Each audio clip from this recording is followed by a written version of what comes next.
Welcome tout le monde, c'est Nova Executor, on se retrouve pour une nouvelle vidéo donc pour le moment histoire numéro 5, donc le sujet qui m'a été proposé à un abonné, donc qui est le moment histoire sur le cinéma tout simplement. Donc voilà, donc le moment histoire sur le cinéma, pour l'épisode 5 je voulais faire un truc un peu plus spécial, j'ai changé l'intro mais je ferai ça pour l'épisode 10 parce que j'ai pas le temps etc. Voilà, peut-être même que je ferai une intro pour le moment histoire, enfin on verra, je me la ferai sûrement en faire par RGG, on verra bref. Donc bah Nova Expertion qui m'a proposé ce sujet qui est le cinéma comme je l'ai dit. Donc voilà. Donc, merci à Bilal de l'avoir proposé. N'hésitez pas à proposer que ce soit sur la Game TV HD, vu que je passe dessus tout le temps, vu que je suis en partenariat. Et n'hésitez pas aussi à proposer sur ma chaîne, bien sûr. Rapidement, je vais vite fait parler de ma chaîne, etc. Donc, pas pour me faire de la pub, ça sera en fin de vidéo, mais voilà. Donc, normalement, cette vidéo, elle sera en deux parties, malheureusement, ou heureusement. Malheureusement, dans le sens où j'ai pas le temps de finir tout le dossier, tout ça, pour le moment histoire, parce que cette semaine, je suis vraiment beaucoup occupé avec l'école. Sachant que je rentre tous les soirs minimum à 18h. À part aujourd'hui, je suis rentré un peu plus tôt. Que demain soir, je vais au théâtre jusqu'à 21h. Je vais être au théâtre, même plus, même 22h. Donc, j'aurai pas le temps de le commenter alors que je devais le commenter demain soir. Faut que j'aille encore chercher certains livres qui me manquent pour ce qui est de mon diplôme de gendarme, etc. Puisque c'est ce que je veux faire plus tard. Donc, aller me chercher un livre de gendarme dans une autre ville. Donc, ça va me prendre encore du temps. Faut que j'ai mes cours de conduite. Donc, voilà, cette semaine, j'ai vraiment pas eu le temps de commenter à un autre moment et de faire bien mon dossier à un autre moment. Donc en gros le dossier est pas énormément complet comparé à d'habitude. Ce que je veux dire c'est qu'il y a peut-être 60% de ce qu'il y a à dire sur le cinéma dans le dossier. Donc j'ai décidé de le faire en deux parties. Donc malheureusement en deux parties parce que c'est pas complet tout ça et parce que vous serez peut-être dégoûté de pas avoir la deuxième partie tout de suite et de pas avoir tout le dossier. Heureusement dans le sens je pense que c'est une encore meilleure nouvelle pour vous. Ça sera encore plus complet, il y aura encore plus de détails puisque j'ai mis encore plus de détails dans le dossier et j'ai pas trop enlevé de trucs. Bon, j'ai regardé si c'était cohérent, etc. Ce qui est marqué sur Wikipédia, voilà. Mais bon, c'est un dossier qui est pas fait à la va-vite, mais c'est un dossier qui est fait à. En fait, j'ai pris les 50% pour faire le mieux possible. Enfin, 60% comme je l'ai dit, de toutes les informations que j'ai trouvées, pour faire le plus complet possible. Donc voilà, et comme ça, il y aura une partie 2, voire une partie 3, mais je pense pas, sur le cinéma. Donc, qui sera aussi, j'espère, très complète sur tout ce que je peux trouver sur Wikipédia, sur d'autres sites, etc. Vous allez sûrement me dire, Wikipédia, c'est pas les sources machin, mais si vous tapez le cinéma sur Internet, vous trouverez quasiment que du Wikipédia. Il y a d'autres petits sites, etc. que j'ai trouvé sympas. Mais bon, Wikipédia donne exactement les mêmes informations que ces sites-là, mais vraiment à la lettre près, limite. Donc bon, vous ne voit pas trop l'intérêt. Il y a aussi mes manuels d'histoire, etc. Donc voilà, je vais pas perdre du temps en commentaire, j'ai pas beaucoup de temps, il me reste 22 minutes de commentaire, donc on va commencer tout de suite. Sur le Moment Histoire 5, le cinéma.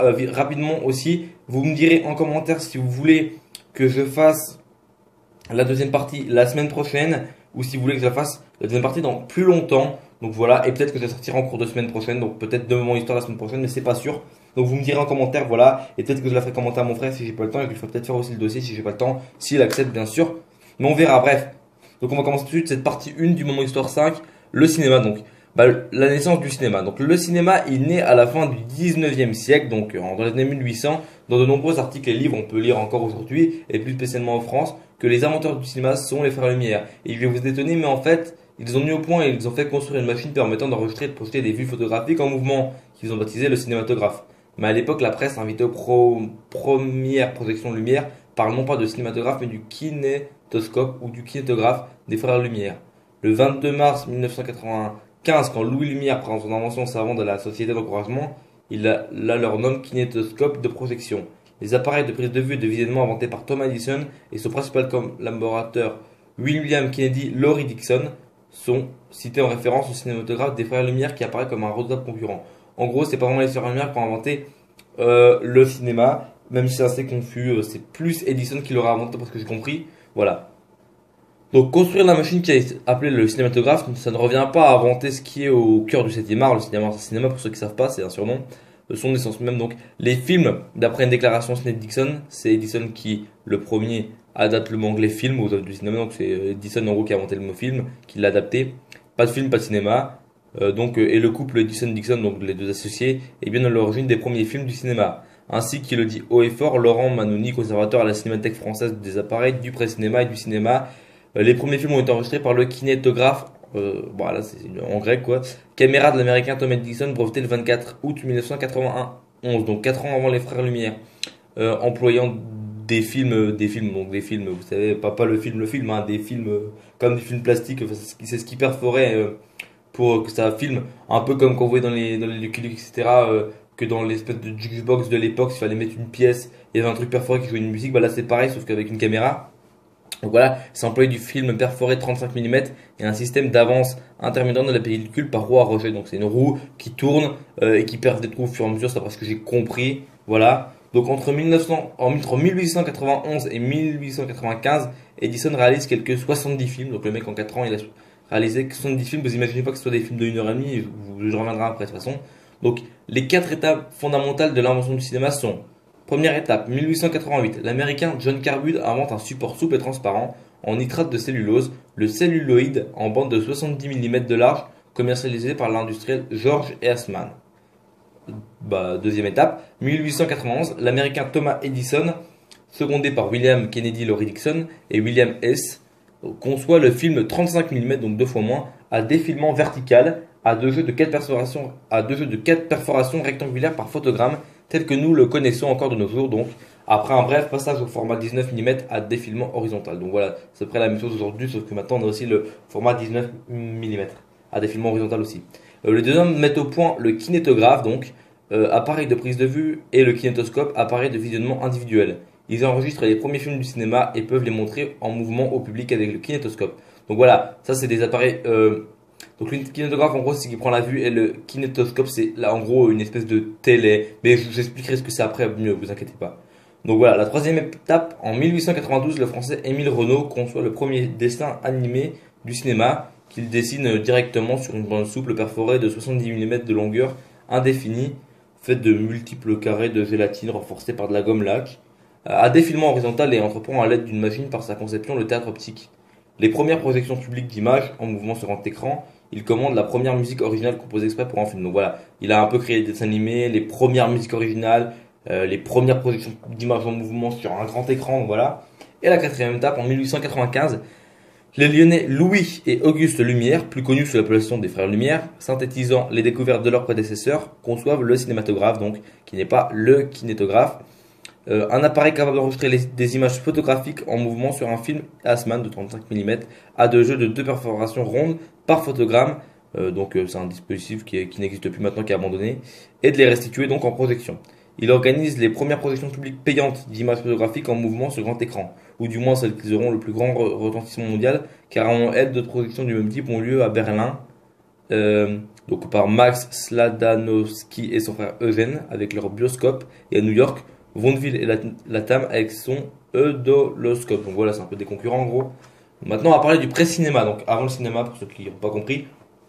Bon, pour désigner les recherches qui précèdent l'invention des premiers films de cinéma et qui n'utilisent pas le film souple de cellulide, on parle de pré-cinéma et la date de 1988 peut être retenue comme séparation entre le pré-cinéma et le cinéma.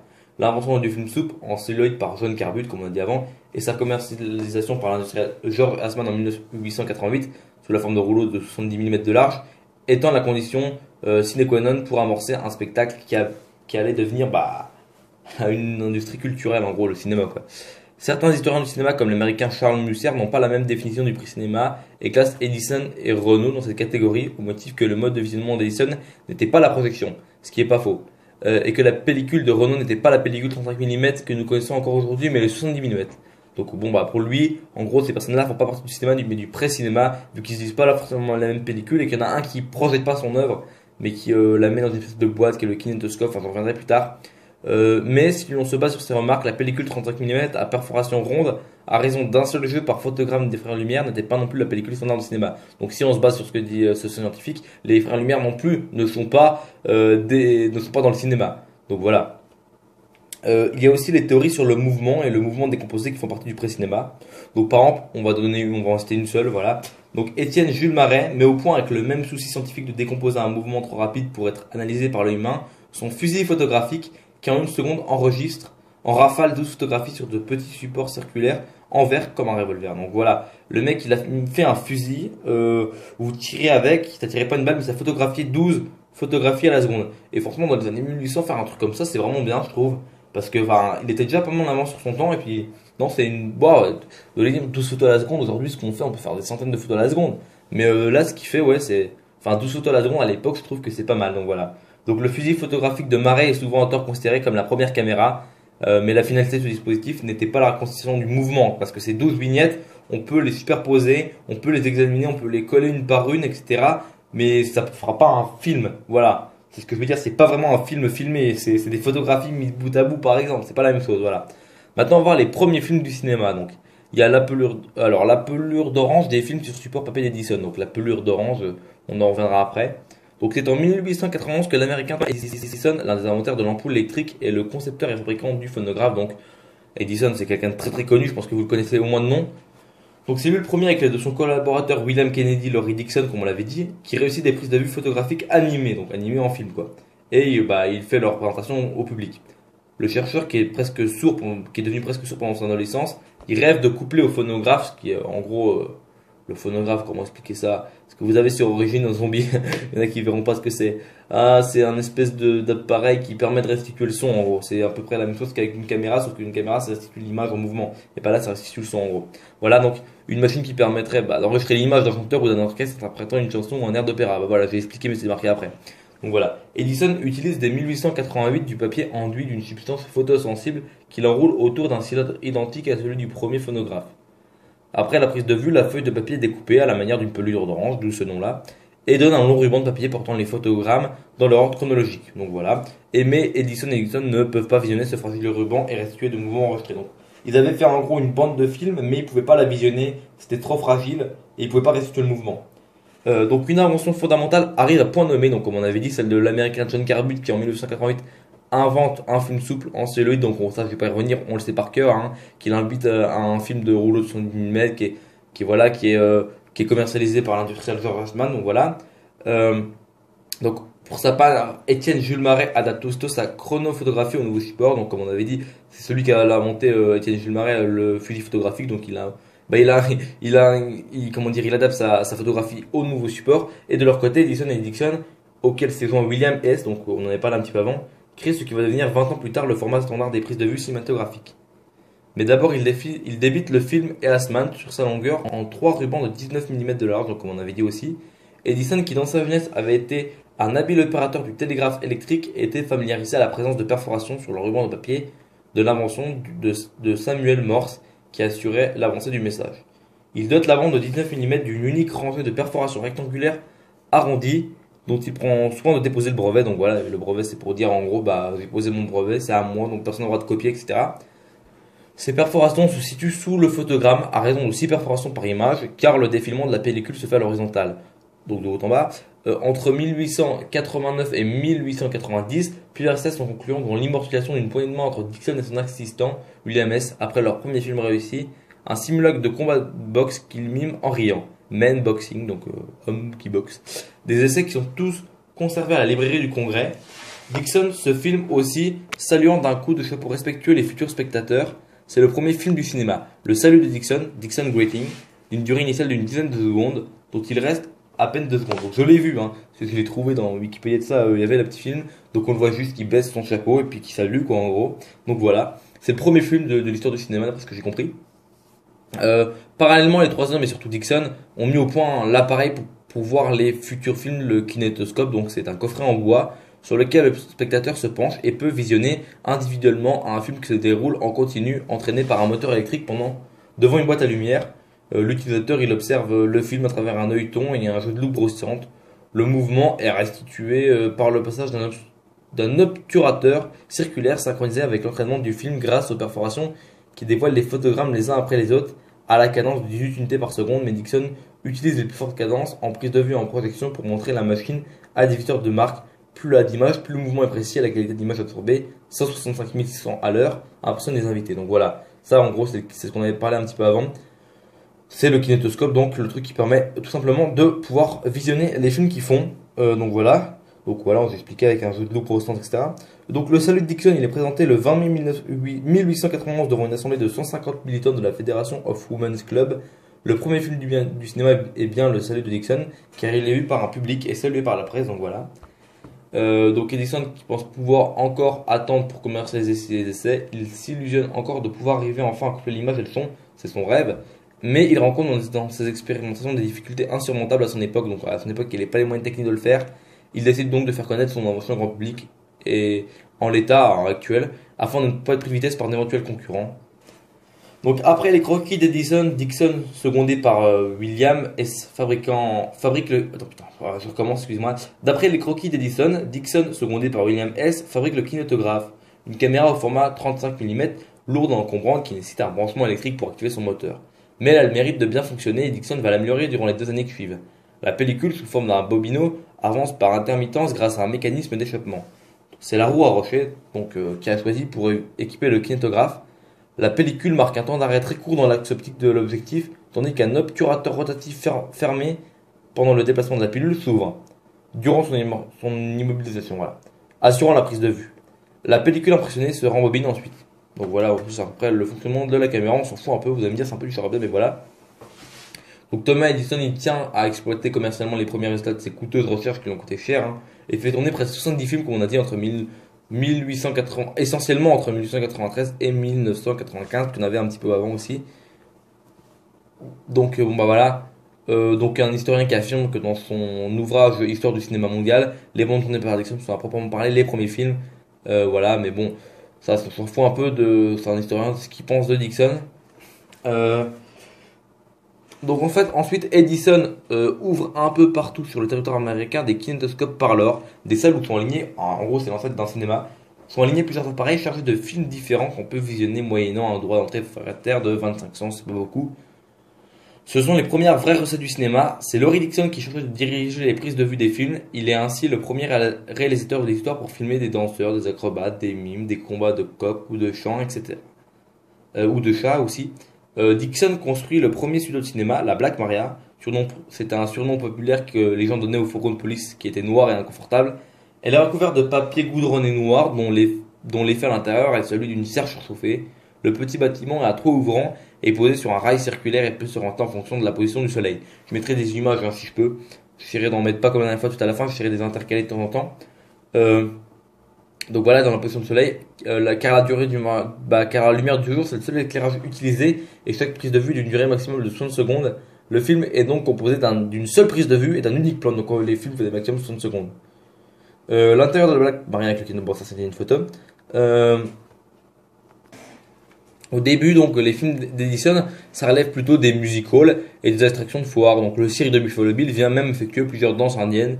L'historien américain Charles Musser note le sexe et la violence figurent en bonne place dans les films américains primitifs. En fait, ces sujets doivent beaucoup au système de visionnement individuel des films avec le kinétoscope, dont l'appellation commerciale est très exactement kinétoscope Peep Show Machine. Donc voilà, en gros, il montre très souvent des divertissements successifs de heurter la conscience religieuse de certains Américains. Donc voilà. Donc parfois les réactions elles sont violentes, ça va même jusqu'à la destruction des appareils et des films à cause de ces trucs qui choquent les Américains.